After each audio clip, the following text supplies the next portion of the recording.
Hello, and what is going on, everybody? PintSizeAnalyze here, and in today's episode, I'm going to be releasing my very first podcast episode of the 2024 season.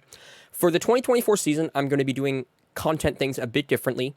Last year, I did a format where after every game, not after every game, but after the game, I would go and I would describe what happened on Baseball Savant and, have Fangraphs open, a Fangraphs page tab open, and maybe Baseball Reference or MLB.com, whatever website, and then I would break down some numbers and some the results of the game. This year, what I'm planning to do is it's going to be one long-form podcast episode a week, and then 2 to 3 or 1 to 2 shorter form videos. So I might be, video breaking down Bryce Miller's splitter or highlighting a prospect's recent performance, something like that. But this is going to be the first episode of the long form podcast. So I'm going to start by just talking about the Mariners' first week of play.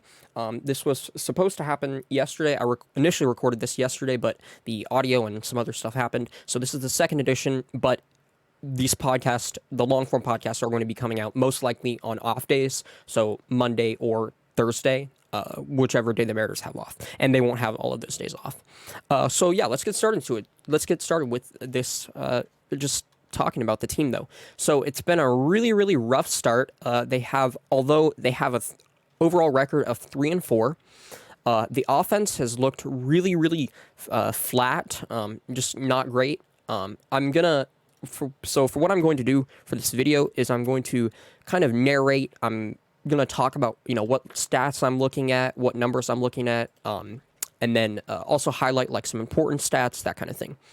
So first, a major talking point has been the K percentage. The Mariners went into the offseason with a goal of removing strikeouts.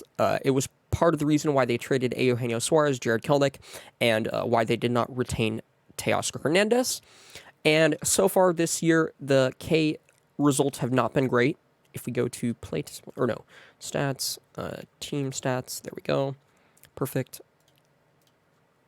So the Mariners are unfortunately first in strikeout percentage this season at 30.2%. Last year, they had a 25.9% strikeout rate, and that was second in the league. So far this year, it's been really rough. But there have been some overall good signs. If you go deeper into their plate discipline numbers, which I'm going to do. So if we go to O swing percentage or chase rate, they are O swing.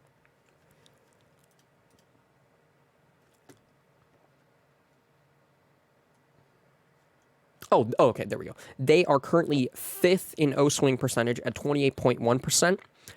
And last year's team was 18th, I believe it would have been. Yeah, 18th in chase percentage or chase rate, and they had a chase rate of 32.5%. So this team's chase rate is already 4.5 points lower, 4.5% lower, and that is a good sign. Definitely indicative of a better overall team approach. They're not chasing as much, and that 4.5% difference is going from a bottom 10 or bottom 15 team in the league to a top 15. So that's a sizable difference, definitely better, definitely indicative of a better approach. If we go to called strike plus swinging strikes or called strike plus whiff percentage, they are currently second at 31%, though, which is really terrible. An elite pitcher who racks up a lot of strikeouts, like Spencer Strider, is generally at a 31 or probably more 32%. Sometimes even upwards of 35 in a single outing. But an elite pitcher will be at 31, 32% in called strike plus whiff percentage, and that's what the Mariners are at. So it's like they've had an elite strikeout level ace. Or strikeout-focused ace pitching against them, which is not great. Last year's team had a called strike plus whiff percentage of 28.3%. I don't know the ranking for that. Let me see really quick.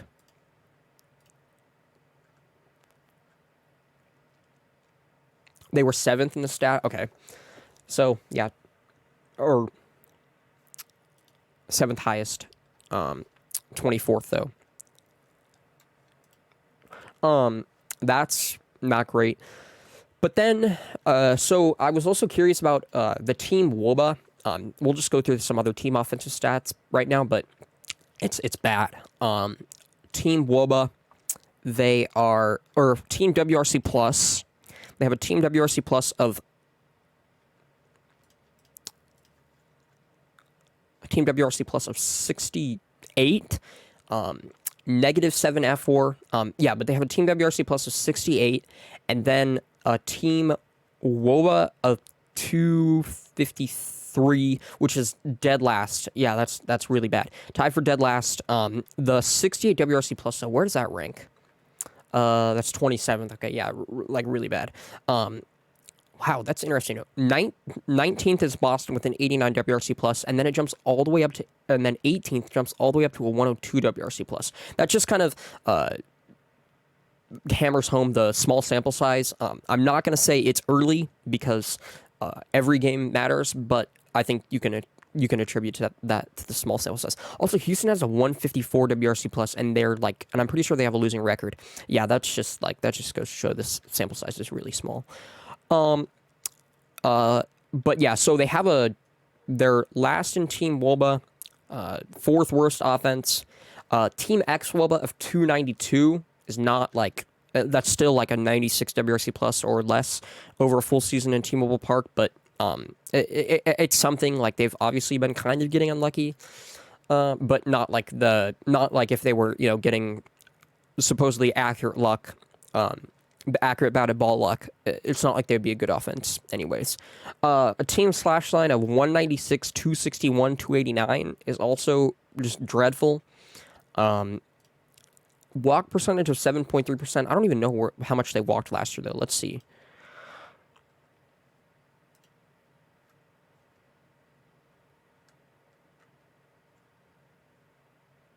Last year, they had a walk percentage of 8.8%. Okay, yeah, so, like, the walk percentage has gone down and the strikeout rate's gone up. Literally exactly the opposite of what they wanted.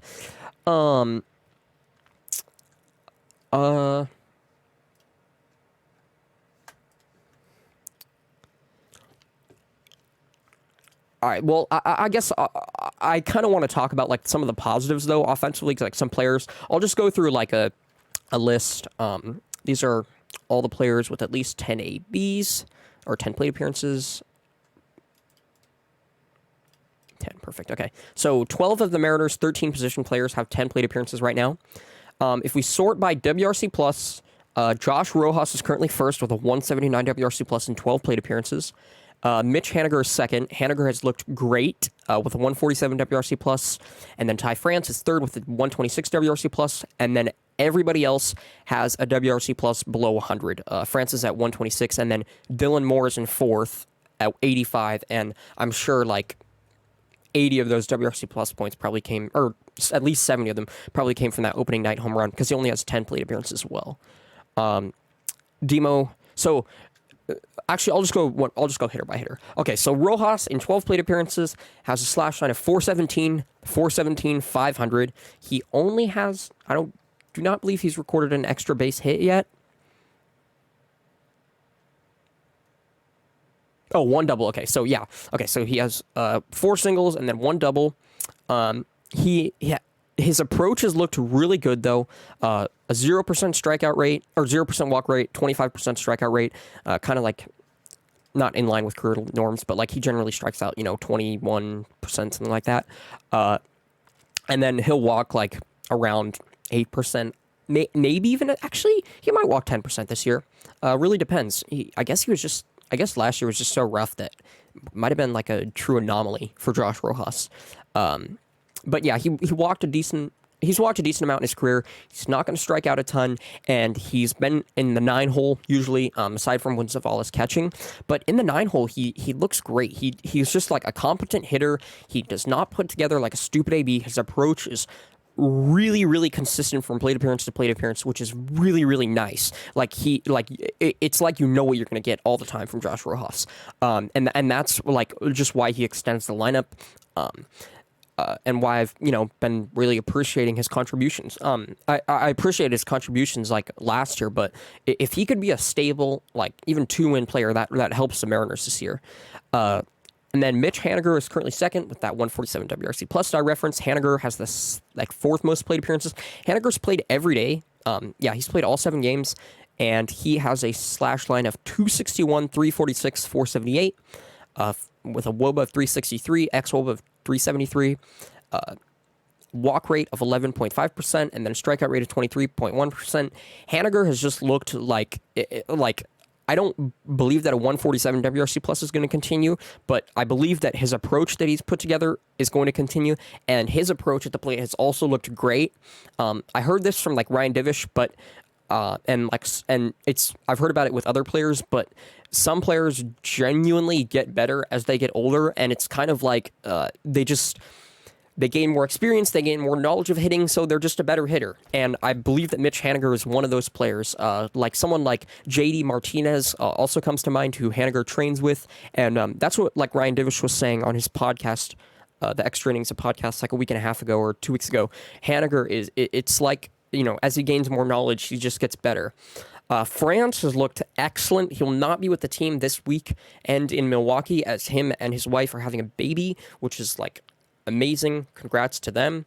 But yeah, he will not be on the team this weekend, but France has looked great. 7.4 walk percentage, 22.2 K percentage, and then a 320, 370, 360 slash line. That's kind of hilarious.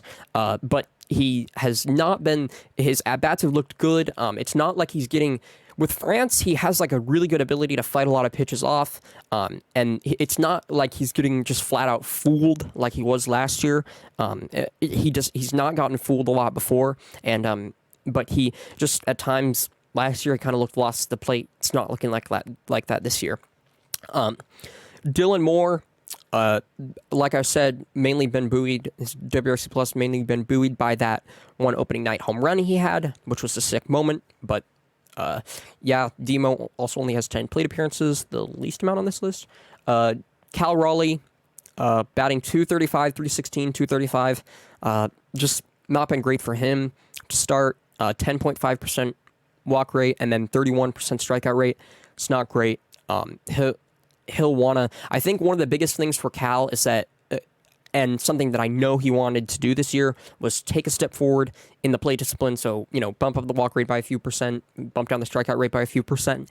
And unfortunately, that's not happened in the early going. But I still believe that, he'll turn it around. And Cal has over 2 seasons of, a 2 season long workload of an above average major league hitter. So I have no reason to believe that he won't return to that. Luke Raley has kind of struggled. He's had like some good plays. He had a play running home where he beat out a grounder, and then he also had like a good defensive play. Only a 70 WRC plus right now. 250, 333 slash line, 0% walk rate, and 41% strikeout rate. That's rough. Only 12 plate appearances, but yeah, that 41.7% strikeout rate is not ideal. We know he's going to strike out though. So for him, it's just hopefully getting more acclimated to T-Mobile Park. And I've heard that he's also kind of working on some swing changes to change the amount of loft that he gets in his swing. So hopefully those continue to go well. And, hopefully Raley continues to progress well in that regard, because he can be a valuable bench player. He really can. Next up, Mitch Garver. Okay. Garver played opening night and then was out the next 3 games of the series against the Red Sox, or the next 2 games. He's only played 4 games, 16 plate appearances. Now the exciting thing with Garver is that despite the 64 WRC plus, he was hitless in 0 for 39 in 41 career plate appearances or something like that at T-Mobile Park. On opening night, he luckily hit an extra base hit. It was a double, so he's no longer hitless at T-Mobile Park, and that's that was an anomaly. I mean, obviously, I was not expecting him to literally never get a hit in T-Mobile Park, but it would be really, really frustrating if he got here and it turns out he could not see the ball as well, like Teoscar. But that rumor has hopefully been put to rest with Garver, or not rumor, but just theory. It's nonsense. And then Arias has a 60 WRC plus. He in 14 plate appearances. He has a 21% walk rate, 35% strikeout rate, and then 091, 286, 182 slash line. So many of these slash lines are just these are not going to hold up. I just don't even. It feels ridiculous even talking about them. Julio tying in a tie for the team lead in plate appearances with JP at 29. He's played every day. Julio has a 6.9 walk percentage and then 31% strikeout rate. Again, with Julio, similar to Cal, there was kind of a hope that this would be, a year where like his plate discipline and approach continues to mature as he gets another year of MLB, experience under him, and it very well could. But so far, the early returns have not been great. 185, 241, 222 slash line. Julio has had like a few doubles, I think, but it's mostly been singles. He does have 41 WRC plus. He does have 2 stolen bases, which are the only stolen bases on the team. Nobody else has recorded one. JP with a 34 WRC plus. JP in 29 plate appearances has 6.9 walk percentage, 20% strikeout rate. Okay, that's like kind of normal for him. 115, 207, 231 slash line. That's not going to hold up for JP. 208 WOBA, like yikes. And then Polanco, 28 plate appearances, 3.6 walk percentage, 42% strikeout rate, 154, 214, 154 slash line, and a 15 WRC plus. Like, yikes. Polanco has already been worth -4 F4, or -0.4 F4, not -4 F4. That would be ridiculous. Has already been worth -0.4 F4. That's also partially because of the change, though. He's like really been struggling defensively. Kind of had a few bloopers and just kind of general unluckiness. But the 42% strikeout rate's not great, but I don't think that's going to continue. He's had a few pitches similar to Julio where he has not chased, like on some competitive 2-strike pitches where I've been like, okay, I think the approach is like, there's still some signs that the approach there is quality. He's not just completely cooked, at least I hope not. But Julio having that 41 WRC plus, JP having a 34 WRC plus, and Polanco having a 15 WRC plus, those have got to change. Like, those guys have got to start producing if the Mariners are going to win games. And they're they've won, they're 3-4 right now, but they're not going to keep winning games at their current rate if those guys continue with the offensive production that they have given. And then number 12 is Canzone with a 10 WRC plus. Canzone, in 17 plate appearances, he's played all 7 games. I guess he's been like a replacement, like pinch hitting. 0% walk rate, 47% strikeout rate, 118 batting average, 118 on base, 294 slug, 175 WOBA. So I'm pretty sure that Canzone only has like 1 or 2 hits in all 17 of those plate appearances. One of those hits, though, came on Monday night, and it was a 91 mile an hour or 92 mile an hour fastball on the top corner, out and away, and he took it 108 off the bat, 411 feet to left center field. Canzone is, I did not like the Kelnick comp. I heard it frequently from people, or he'll be a better player than Kelnick this year. I was not completely sure about that. I still think that Kelnick kind of has more physical tools, and it might be a bit easier of a path for Kelnick to be like an above-average replacement player. But this is very similar to Kelnick with Canzone. Canzone has this ability where when he puts the barrel on the ball and it travels, there is more raw power than you would expect in his frame. We know he put on 20, 25 pounds of muscle over the offseason, but even last year, and even now though, when you look at it, it's not look like there's a lot of raw juice in his frame, but it's there. He can hit the ball a long ways. With Canzone, and with Canzone, it's also interesting because he's not particularly athletic in the field, kind of a bad defender. He gave up a left field triple the other day, which cannot happen on opening night, I'm pretty sure it was, or the second game of the year. He gave up, second game of the year. That's not going to work. And then, as a base runner, he's not great. Let me look up what his sprint speed is, but he's not, going to steal a bunch of bags. But 33% sprint speed, 33rd percentile in sprint speed. So not great. But the interesting thing is that he's really an athlete in the box, and that is partially why he has that ability to turn on fastballs up and away and send them 410 feet to the opposite field. Like there are some tools in there, and there is a good hitter in Dominic Canzone. One really frustrating thing about it though is that he chases a lot, does not whiff a ton though, but he kind of makes, he'll for example, he'll see an 83 mile an hour curveball all the way in. Like as soon as the pitcher releases it, you can tell that Canzone is like on it. He recognizes it's like a breaking pitch immediately. His timing is there. Swing, like all 7 of the 8 boxes that of like the hitting process for Canzone are checked, and then he swings and he rolls over the ball to the second baseman. It seems like it happens so frequently. He sees the ball all the way in to the point of contact, and then something happens. I don't know what that is. I don't know if there's like a swing adjustment that needs to happen.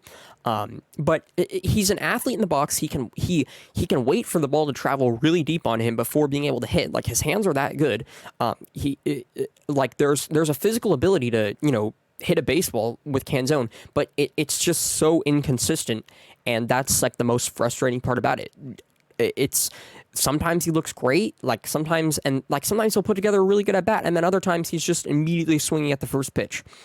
That 47% strikeout rate though is like really, really a yikes. He only struck out 17% last year, and he was not going to strike out a lot this year. At least I didn't think so. But yeah, having that 17 or that 47% strikeout rate, obviously it's only 17 plate appearances, but and with how his approach looked in spring and kind of the way he was driving balls to the opposite field, and which continued one time, but just the way he was driving balls to the opposite field and like on pitches at all times, he looked competitive in every at bat of spring training. He's not looked competitive in every MLB at bat, and I'm not expecting him to. But even just I would hope that he would be competitive in at least 10% more of the at bats that he's getting, or 20% more, because they have not looked very competitive to this point. Is there anything else about the offense that I missed in particular? Or the position players, the defense. Infield defense has been rough. They've had like a few, you could say you could argue, oh, that's a rough break, and might have been, but just overall the defense has looked rough. Hopefully they're able to clean it up. That is one thing where it's early, and it's, I can see the defense getting better as they play more games. I could I reasonably see them getting more cohesive as a unit, if that makes sense, and not even that they're playing in sync or anything like that, but just they're going to be more in the rhythm, hopefully, of the season. Next, so the starting pitching has not been sharp. Castillo has pitched twice on opening night, and then on the second game of the series against the Guardians. Did not look great in either particular outing. George Kirby pitched the second game. He ended up going 6 scoreless, but his first inning of the year, he started off with 2 walks, which was really surprising.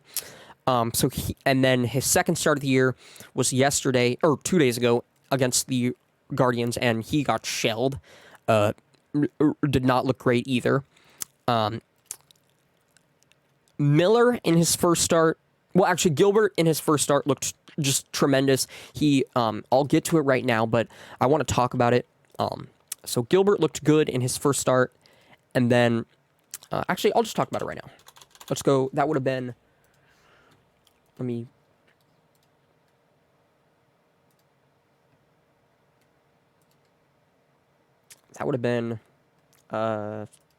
Saturday. No.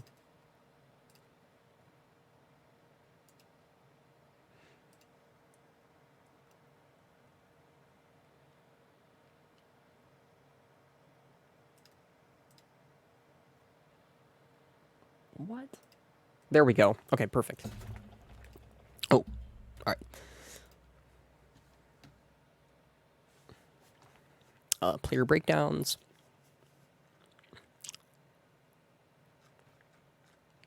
Perfect. All right, here we go. So, I believe this is the first time that it's happened in his career. Definitely like one of the first 5 times, though.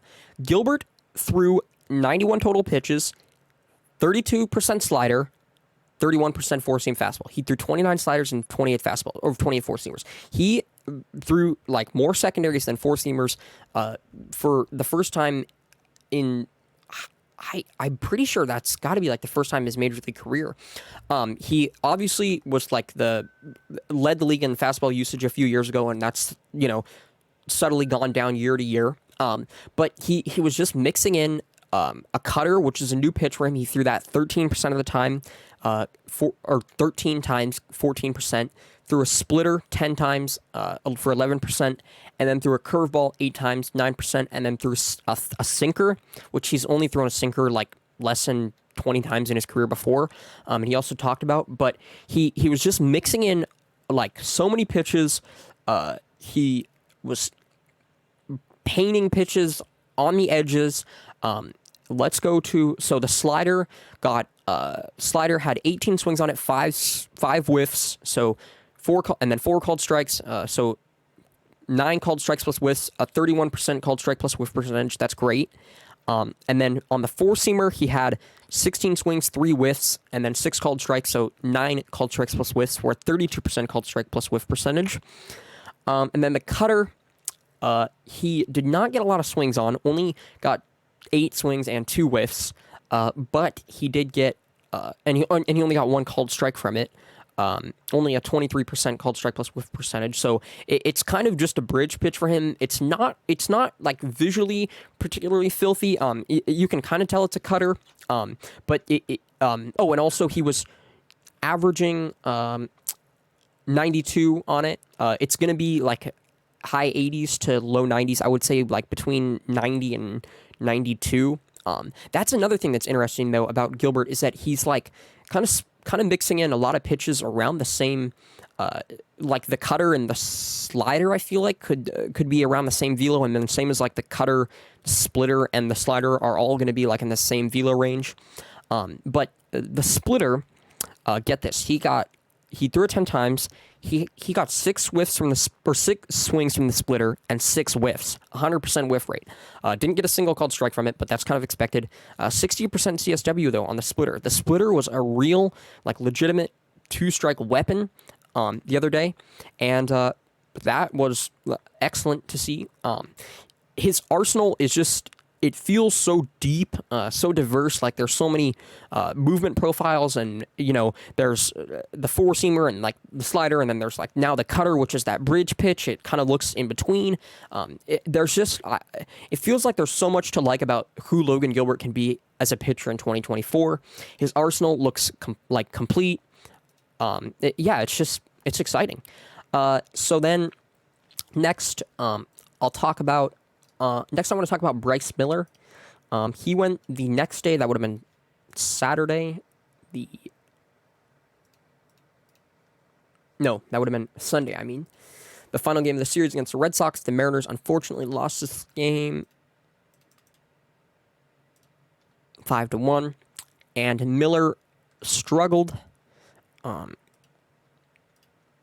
only threw 5 innings pitched and gave up 4 runs. But then if we go to player breakdown, okay, so he threw his four-seamer 35 times for 38%. He threw a slider 22 times for 24%.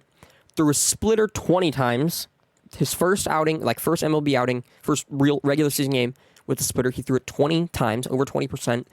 Threw 10 sinkers, 11%, and then threw 4 sweepers. So I kind of want to go through this.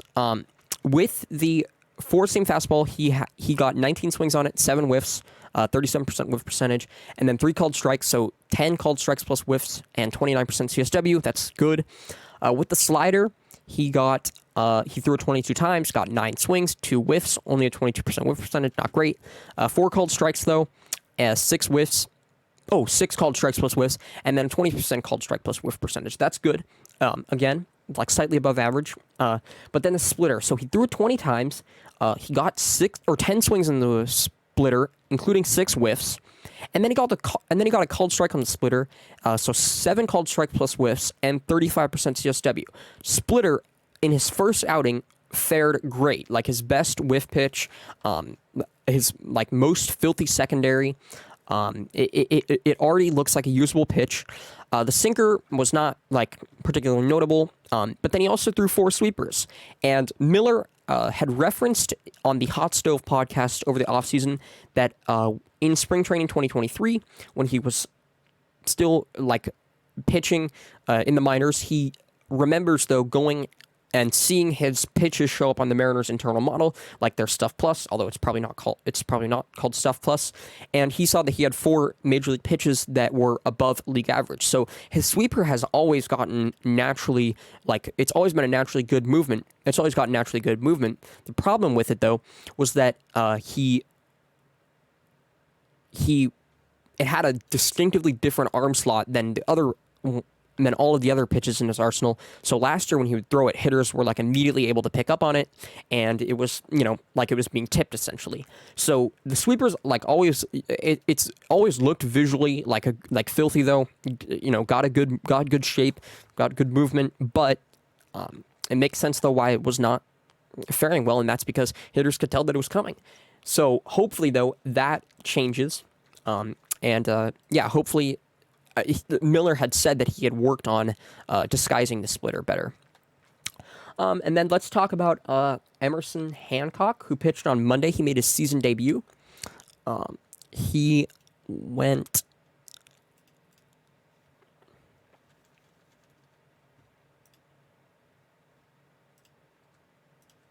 Emerson Hancock went 5 1/3 innings pitched, giving up 4 hits, 3 runs. All 3 of those runs were earned, and then 1 walk and 1 strikeout, kind of a Hancock stat line, or Hancock box score. But then if we go to player breakdowns, I kind of want to talk about his arsenal because it was interesting. At worst, it was intriguing. So he threw 81 pitches, 29 fastballs, 36%. He threw 21 changeups, 26%. 18 sinkers, 22%, and then 13 sliders, 16%. So he was really mixing in the fastball, or really mixing in the changeup, with the fastball. He threw it the second most of any pitch, and it was actually faring kind of well. He was not getting a lot of swings on it, but it had it had 8 swings on it, only 1 whiff. Yeah, not great. Hancock has never gotten many whiffs, but he was mixing it in. It was also interesting because the shape was really, really distinct. Like the first one he threw was at 88 miles an hour, and it almost looked like a Yohan Duran splinker, which those are like generally a 97 plus. But it had like a really, really distinct vertical tumble. That's what his first changeup kind of looked like. And now the shape was had a lot more arm side run as the night went on. That was kind of a one-off example. His first one probably had like the most vertical drop of any that I saw. But just the fact that he was able to rely on that changeup as usable secondary throughout the outing was good. And at Georgia, there were many scouts who, when he was selected by the Mariners, thought that his changeup was going to be like his best pitch going forward. The 4-seamer velo was at 94, 94.6 was the max, 91.1 was the minimum, 93, he averaged 93, a bit up compared to last year. His velo in the spring was he was like at 95 in the spring in one of the outings. I don't really know what happened to that, but because I would expect that he'd be throwing harder in a regular season game. But I don't know. So, the changeup, sinker, he threw his hardest pitch of the night was a sinker. I'm just now recognizing that at 95.3, and then his hardest thrown 4-seamer was at 94.6. Slider was at 87. That's kind of another thing about Hancock. Like, his pitches can be he'll throw a 4-seamer at 91 and then a changeup at 88 and a slider at 87. His pitches look like the velo separation on a lot of them is minimal. Ryan Stanek, moving on to the starters. Actually, I'll talk about Kirby. So Kirby, in his first outing, let me go. I'll do a full breakdown of it. Why not? Kirby in his first outing, that would have been Friday.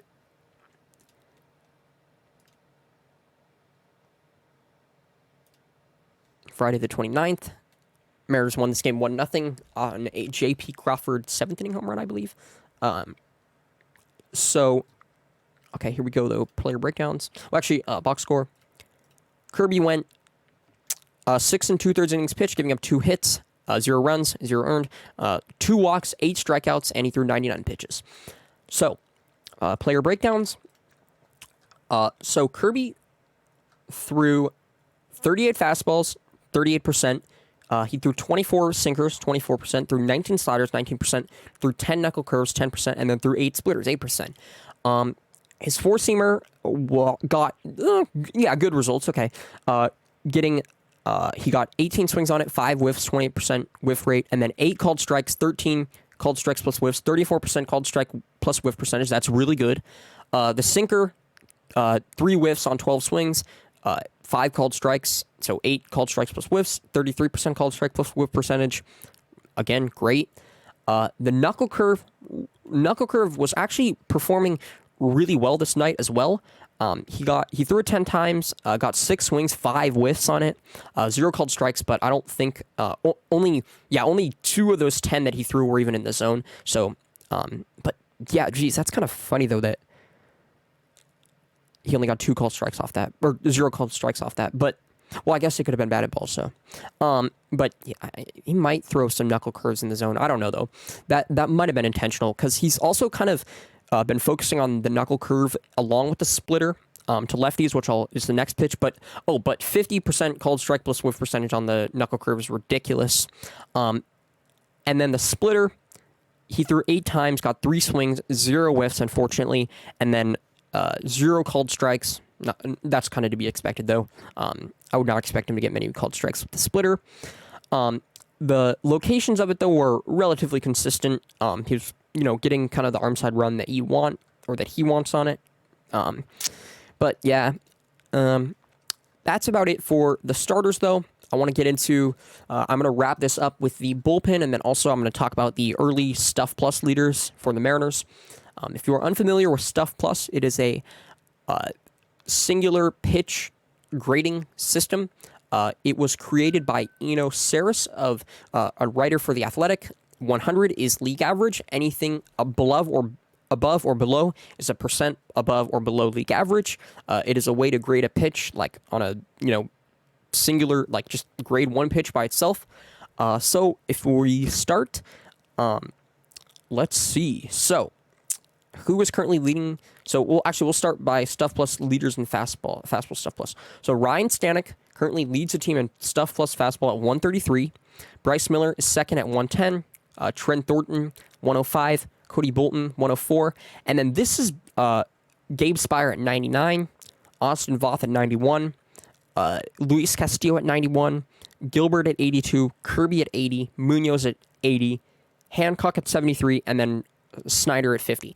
So it could be small sample size, but it also is kind of scary that the Mariners high velo starters Gilbert, Kirby, and Castillo, all of their fastballs are not performing well. Bryce Miller throws relatively hard as well, but it's kind of surprising though that all 3 of those guys are all throwing like 95 plus, and the highest Stuff Plus fastball we got there is 91. If we go to Stuff Plus sinker, who's leading the team? Castillo is first in Stuff Plus sinker at 107, Spire at 102, Kirby at 98, Bolton at 92, Hancock at 91, Miller at 90, Taylor Saucedo at 87. That's his primary fastball. Logan Gilbert at 79, Munoz at 77, Thornton at 61, Snyder at 54. And I'll keep an eye on this because it will fluctuate as the season goes on. Also, one thing to note: Stuff Plus kind of evens out or gets basically as good of a picture as it needs about a pitch after about 50 times. So that's partially why it's kind of scary that like Castillo and Kirby and Gilbert, who have all thrown 50 plus fastballs, their fastballs are just not going, like their four seamers are not performing well. Cutters, only 4 pitchers are throwing a cutter so far. Gilbert at 167. That's crazy. He only threw it a few times, but I would not be surprised if his cutters like consistently above average Stuff Plus pitch. Snyder at 109, Cody Bolton at 103, Austin Voth at 94. Stuff plus splitter. Stanek is in first at 156. Stanek's entire arsenal has been excellent. The slider's the third pitch. I'll talk about it in a second. Logan Gilbert at 142. And then Kirby at 88 and Miller at 86. So Kirby and Miller, that's not great that both of their splitters are not doing well. Those are two pitches, though, where I know for a fact they have less than 50 thrown. The slider... So Austin Voth currently leads the team in slider plus, or stuff plus slider. He throws a slider and a sweeper. So I would like to see what that sweeper is by itself. But Voth has been excellent. His sweeper just looks filthy. I'm a fan. Gabe Spire is second at 141. Andres Munoz third at 127. Bryce Miller at 126. That's interesting. Again, probably a combination of both his slider and sweeper, but still getting good movement. Cody Bolton at 119, Gilbert at 118, Snyder at 117, Stanek at 116. That's Rin Stanek's worst pitch, is a stuff plus slider at 116. That's fantastic. George Kirby at 106, Trent Thornton at 102, Emerson Hancock at 99, Luis Castillo at 81, and Taylor Saucedo at 78. And then if we go to stuff plus curveball, Gilbert is in first at 125. Voth is in second at 103. Thornton is in third at 61. Changeup, stuff plus changeup. Cody Bolton is first with a 139 stuff plus changeup. Thornton is second with a 122. Saucedo 114. Castillo 90. Hancock 82. Yeah, that's not great for Hancock, even though I was kind of hyping it up. And then George Kirby's knuckle curve, stuff plus is getting 93. So those were all of the stuff plus leaders. Location plus is like a model that grades the pitch on its location. Spire's leading the team at 120, Saucedo at 111, Kirby at 109, Thornton at 109, Castillo at 107, Snyder at 106, Bolton at 106, Emerson Hancock at 104, Austin Voth at 101, Andres Munoz at 101, Logan Gilbert at 100, Bryce Miller at 98, Ryan Stanek at 74, that's rough, and then Rojas, but that's a position player. Pitching plus, 117 Thornton, 115 Spire, 114 Munoz. Oh, pitching plus is a mixture of the two. Saucedo in fourth at 111, Bolton 105, Kirby 105, Gilbert 105, Voth 104, Snyder 102, Castillo 101, and then Miller 99, Hancock 96, and then Stanek at 86. Wow, that's crazy. Ryan Stanek has a 132 stuff plus right now, 74 location plus, and an 86 pitching plus. That is kind of hilarious. Small sample size, but that's about it for the. That's about it for this episode. I appreciate you all listening. Thank you all so much.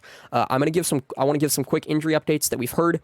So Matt Brash is throwing program is going well. He has started to mix in secondaries, including sliders and sweepers and curveballs, whatever he's throwing, cutter maybe, I don't know, but he's in his throwing program. He's progressing well. He's mixing in secondaries now. Gregory Santos had a second MRI done after the lat strain. It looked good, about as good as it could look, I guess. He's also going to begin a throwing program soon. And then Edward Bizzardo had an injury that was suffered in a side session before spring training, before his physical when he got to Arizona. And he also has begun throwing. His throwing program is going well, although he's likely to begin the year in AAA. And then Sam Haggerty was on the IL to start the year for a personal reason. And, Ty France will... I mentioned it earlier, but Ty France will be away from the team this weekend in Milwaukee. He's having a baby. Congrats to the Frances. Also, tonight's matchup is going to be Freddie Peralta against Logan Gilbert. I'm really excited. Freddie Peralta is an IVB king, VAA king. He's the pitching nerd in me loves Freddie Peralta. I wish he was still a Mariner. But either way, I'm excited to watch him pitch. He's also like one of my number one pitchers, like currently who does it without, the high-end 96 consistently plus. But yeah, that's enough rambling about Freddie Peralta. I'm excited for this series. And thank you all so much for watching. Peace, and go Mariners.